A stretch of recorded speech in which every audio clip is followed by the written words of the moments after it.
우리가 음식을 잘 먹을 수 있도록 잘게 부숴주고 정확하게 발음할 수 있도록 도움을 주며 예쁜 얼굴을 완성하는 데도 큰 역할을 하는 이것, 바로 치아입니다. 최근 미국의 한 연구기관에서 건강한 치아 하나의 경제적 가치가 3천만 원에 달한다는 연구 결과를 내놓기도 했습니다. 일반적인 성인 치아의 개수는 28개, 전부 합치면 무려 8억 4천만 원이나 됩니다. 이 금액이 맞냐 틀리냐가 중요한 게 아니라 그만큼 우리 치아가 중요하다는 의미입니다. 이번 영상은 미니시 치과병원의 지원을 받아 엄청난 가치를 가지고 있는 치아의 역할에 대해 알아보려 합니다. 우리가 통틀어 치아라고 부르지만 자세히 들여다보면 치아 하나하나는 생김새도 완전히 다르고 저마다 하는 역할도 다른 개성 덩어리들입니다. 치아는 크게 앞니, 송곳니, 어금니로 나누어 볼 수 있습니다. 먼저 앞니는 치아의 대문과 같은 역할을 합니다. 활짝 웃을 때 가장 먼저 보이기 때문에 얼굴 전체의 인상을 결정짓기도 합니다. 앞니의 크기나 모양에 따라 인상이나 외모가 확 달라지는 것을 누구나 한 번쯤 느껴봤을 겁니다. 하지만 무엇보다 앞니의 역할하면 떠오르는 것은 바로 자르기입니다. 그래서 끈을 절을 붙여 절치라고도 부르는 앞니. 라면이나 피자를 먹을 때 먹는 모습을 상상해보면 앞니의 역할을 이해하기 쉬울 겁니다. 하지만 만약 앞니가 없다면 다른 치아가 그 역할을 대신해야 하니 보기에도 흉할 뿐 아니라 먹는 것도 영 불편할 것입니다. 또한 앞니는 우리가 발음을 하는 데 있어서 아주 중요합니다. 브 같은 소리를 낼 때는 위쪽 앞니와 아랫입술이 만나야 하며 드, 트, 뜨, 느 같은 소리를 낼 때는 위쪽 앞니와 혀 끝이 만나야 합니다. 그런데 앞니가 없게 되면 발음이 세게 되는 것입니다.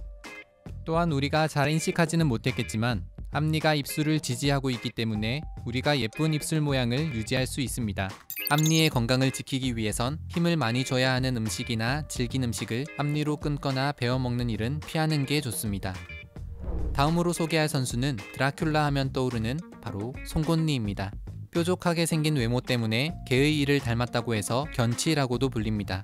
송곳니의 외모를 보면 겉으로 드러난 길이도 길지만 그만큼 뿌리도 길어서 모든 치아들 중 가장 뿌리가 길다고 합니다. 뿌리 깊은 나무가 바람에 흔들리지 않는 것처럼 송곳니 역시 그만큼 충격을 완화하는 기능이 크다고 합니다. 위아래 송곳니들이 잘 맞물려 제 역할을 해야 음식물을 씹을 때 완충작용을 해주며 어금니도 보호해줄 수 있습니다. 혹시나 송곳니들이 자기 역할을 제대로 못하게 되면 앞니와 어금니에 지나치게 힘이 가해지기 때문에 마모되고 흔들려 결국 잇몸까지 안 좋은 영향을 끼치게 됩니다. 송곳니는 길고 뾰족하기 때문에 질긴 음식에 구멍을 내는 능력이 있습니다. 그래서 특히 질긴 생고기를 먹어야 하는 육식동물들에게 더 발달해 있기도 합니다. 대신 단점도 있습니다. 치주질환 같은 증상이 발생하면 뿌리가 긴 만큼 치료기간도 길어집니다. 송곳니는 유치에서 영구치로 넘어갈 때 앞쪽에서 나는 치아 중 늦게 나오는 편이기 때문에 나올 공간이 부족해 덧니로 나오는 경우가 많습니다. 덧니가 심하면 음식을 씹기도 어렵고 또 칫솔질을 제대로 하기 힘들기 때문에 충치나 치주질환의 원인이 되기도 합니다. 다음으로 소개할 선수는 어금니입니다. 어금니는 음식을 갈아서 잘게 부수는 역할을 합니다. 사실 사람들의 식생활에서는 끊거나 찢어 먹는 것보다 밥이나 빵, 채소처럼 잘게 부숴 먹어야 하는 음식들이 많기 때문에 사람의 치아에서 이 어금니의 숫자가 가장 많다고 합니다. 딱딱한 음식물을 씹을 때 어금니 하나당 가해지는 힘이 무려 5-60kg이나 된다고 하는데 평생 어금니가 받는 힘을 생각해보면 그야말로 어마어마합니다. 그런데도 관리만 잘해주면 60년 넘게 사용할 수 있다고 하니 어금니 역시 정말 대단한 녀석입니다. 어금니는 영구치 중에서도 가장 먼저 나오는 치아로 만 6세 무렵에 나오기 시작한다고 해서 6세구치라고도 부릅니다. 매년 6월 9일은 바로 6세구치를 기념하는 치아의 날이기도 합니다.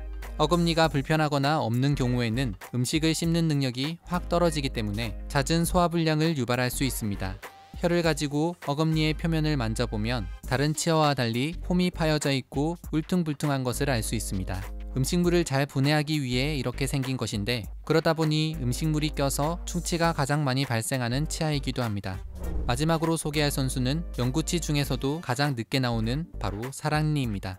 사랑니는 보통 18세 전후로 나오기 시작하는데 첫사랑을 호되게 겪는 것처럼 아프다고 해서 이런 이름이 붙여졌다고 합니다. 사람에 따라선 사랑니가 아예 나지 않거나 잇몸 속에 묻혀 있는 경우도 많고 또 가장 안쪽에 있어서 칫솔질하기도 어렵기 때문에 사랑니는 대부분 발치를 권한다고 합니다. 이렇게 앞니부터 송곳니, 어금니, 사랑니까지 각각의 치아들은 자신만의 역할을 갖고 서로 도와주며 협력하고 있습니다. 그런데 이 치아의 모양은 사람마다 또 전혀 다르다고 합니다. 치아 모양이 같은 사람이 태어날 확률은 약 7경분의 1, 지문이 같은 사람이 태어날 확률이 100억분의 1이라고 하니 이보다 더 희귀한 게 바로 치아라는 겁니다. 그래서 치아는 신원을 확인하는 데 중요한 단서로 쓰이기도 합니다. 우리가 매일 하루도 빠짐없이 사용하고 있으며 우리 몸에서 중요한 역할을 맡고 있는 28개의 멋진 용사 치아. 그만큼 아껴주고 사랑해주고 잘 관리해주면 좋을 것 같습니다. 지금까지 미니시 치과병원과 함께 치아의 역할에 대해 알아봤습니다.